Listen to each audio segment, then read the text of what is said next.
شان کیونکہ صحافی تھا تو اس نے تفتیش شروع کر دی۔ اس نے ایک دن شفیق کی دکان کے باہر کیمرہ لگایا اور اس کی حرکتیں ریکارڈ کی، کیونکہ وہ اس سے گوشت خریدتا تھا جو اس کی بیٹی کی خون کی رپورٹ میں پیراسائٹ ملا تھا، وہ صرف گوشت سے ہی منتقل ہو سکتا تھا، اس لیے اسے اس قصاب کے اوپر شک ہوا۔ جلد ہی اسے معلوم ہوا کہ شفیق اکثر صبح کے وقت ایک ویران علاقے کی طرف جاتا ہے اور رکشے میں کچھ بھر کر لے آتا ہے۔ شان نے جو ویڈیو بنائی تھی وہ سوشل میڈیا پر وائرل ہو گئی۔ عوام کا ہجوم دکان پر ٹوٹ پڑا، پولیس بھی پہنچی، دکان بند ہو گئی، فریزر سے گوشت اٹھا کر لیبارٹری بھیج دیا گیا اور جو رپورٹ آئی اس نے سب کو دہلا کر رکھ دیا۔ رپورٹ کے مطابق وہ گوشت انسانی صحت کے لیے انتہائی خطرناک ہے۔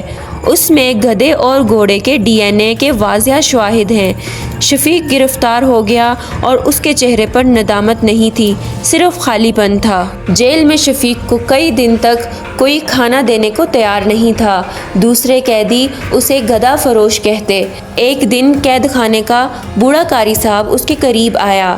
شفیق، تم نے جو بیچا وہ صرف گوشت نہیں تھا، تم نے لوگوں کی دعاؤں کو زہر میں بدل دیا۔ شفیق نے پہلی بار رو کر توبہ کی۔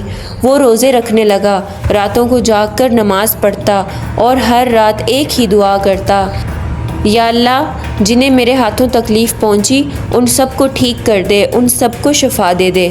یوں 4 سال گزر گئے اور 4 سال کے بعد جب شفیق رہا ہوا تو شہر میں اس کے لیے کوئی جگہ نہ تھی۔